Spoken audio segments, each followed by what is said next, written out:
Salem Witch Trials: A Brief History of Witchcraft, Persecution, and Hauntings by Heather Heideprim.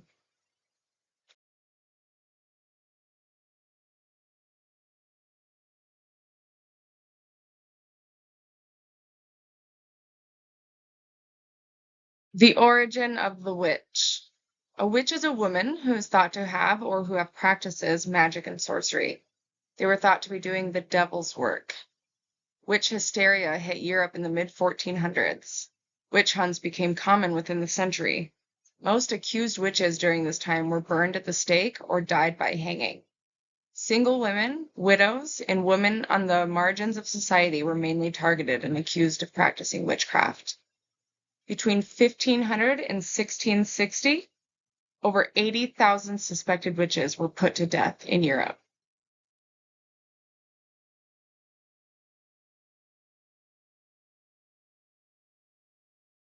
Hysteria progresses to the New World. In Salem Village, Massachusetts, 1692, Village Reverend Parris's 9-year-old daughter Elizabeth Parris and 11-year-old niece Abigail Williams begin suffering from body contortions, fits of hysteria, and fever. It is believed that the girl's ailment is a direct effect of witchcraft. More young women and children begin to experience similar symptoms. Under pressure from Reverend Parris to identify the people responsible, Elizabeth and Abigail identify 3 women.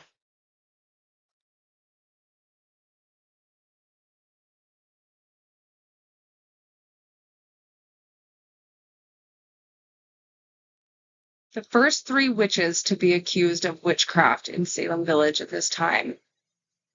Tituba was the first. She was brought to the New World from Barbados at the age of 13 years as Reverend Parris's slave. She had been with the Parris family for over a decade, had a close relationship with the 2 girls, sharing meals and sleeping quarters with them pretty much their whole lives. No one knows for sure why the girls accused Tituba of being a witch, but it's suspected that the accusation stems from voodoo tales and folklore from Barbados that Tituba had shared with the girls over the years. She initially denied the accusations against her, but changed her story. When she did change her story, she said that she was a witch, and she named Sarah Good and Sarah Osborne as her accomplices, saying that they had made her sign the Devil's Book and worked with her to afflict the girls in the village.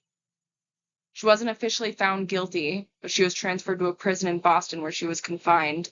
She was noted as a detestable witch and sat for over a year before being released at the end of the trials.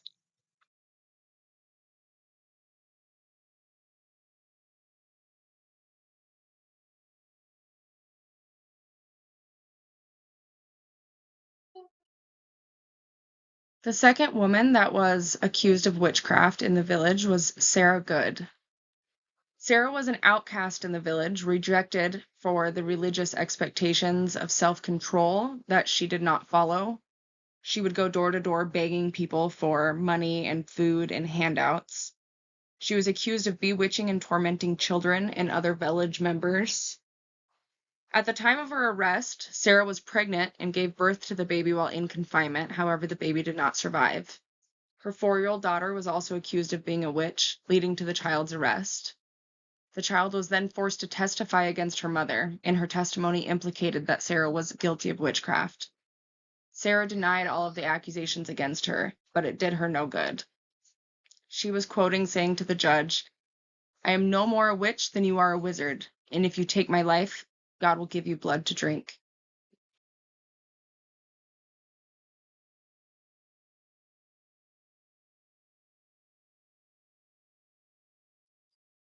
Sarah Osborne was the 3rd witch to be accused at the beginning of the witch hysteria.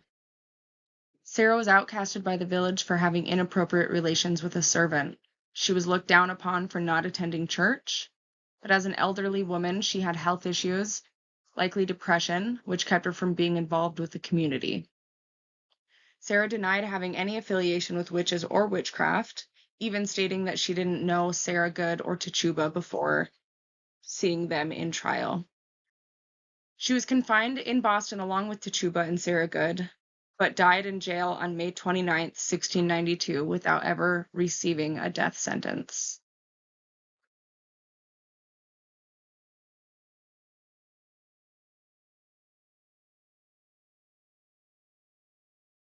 The group of young women and children, all girls, that accused the majority of the suspected witches during the Salem witch trials became known as the afflicted girls.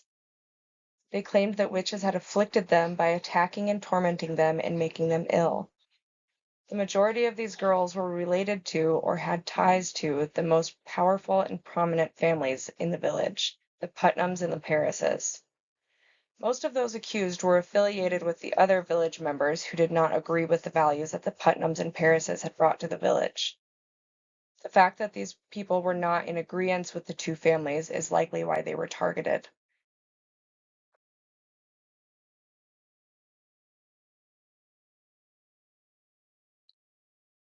There were 7 young women and children, ranging in age from 9 to 20, that made up the afflicted girls. They all displayed the same horrifying acts, and they all worked together in their testimonies. Elizabeth Parris actually never testified in court against any of the accused. Her parents sent her away to live with other family members before the trials started. Abigail Williams accused a total of 57 people of witchcraft. Ann Putnam Jr. accused and testified against over 60 people. Elizabeth Hubbard testified against 29 of the accused witches and aided in the guilty verdicts and hangings of 13 of them. Mary Walcott's testimonies led to 16 executions. Of the numerous testimonies that Mercy Lewis provided in court, 16 of them led to executions. Mary Warren accused 9 people of witchcraft and testified against 16 in total.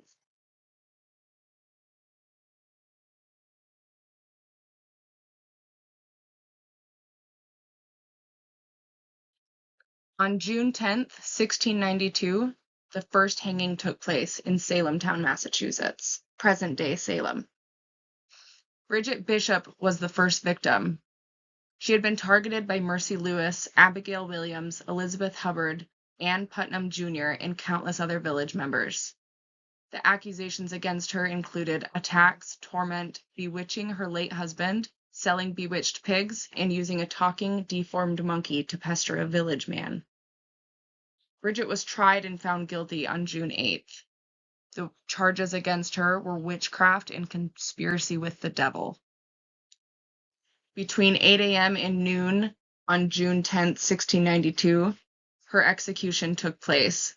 That execution site would later become known as Proctor's Ledge. This is where all of the witches were hung during the Salem witch trials.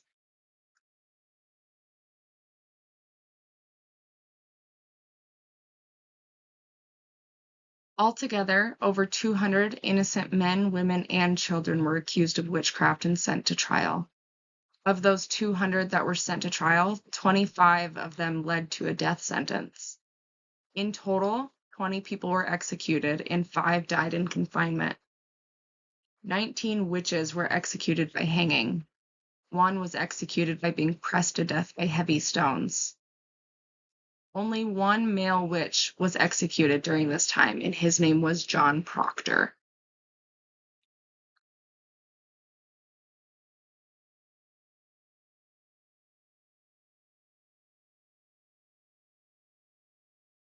The execution site became known as Proctor's Ledge.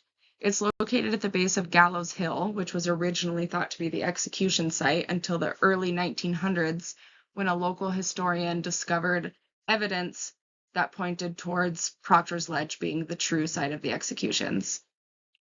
Proctor's Ledge also served as a dumping ground for the victims' bodies. Some of the victims' families would return in the middle of the night to take their loved ones' bodies and give them a proper burial. Proctor's Ledge was named after the Proctor family when John Proctor's grandson bought the properties after the trials ended. Proctor's Ledge is known to be one of the most haunted places in Salem, Massachusetts today, with most of the ghostly inhabitants thought to be victims of the trials.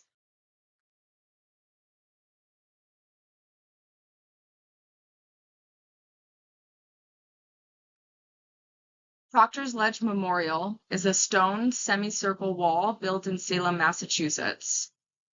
In 2017, it was built to commemorate the 325th year since the hangings of Sarah Good, Elizabeth Howe, Susanna Martin, Rebecca Nurse, and Sarah Wild. The stones that make up the wall are engraved with the names of the 20 execution victims.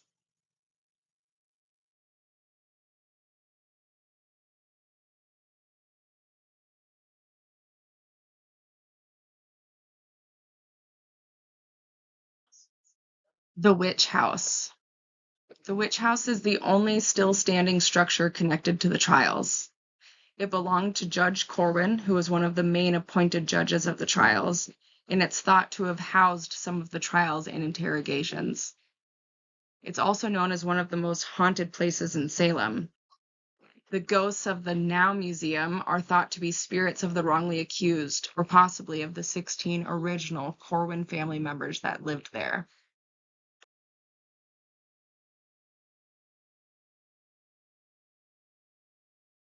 The Salem Witchcraft Victim Memorial is located in Danvers, Massachusetts, which used to be Salem Village.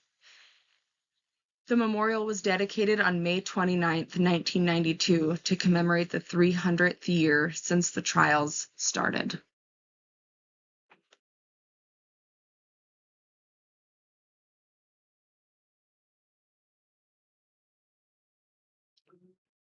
The era of witch purging. The Salem witch trials ended in 1693, leaving the thirst for persecution in its past.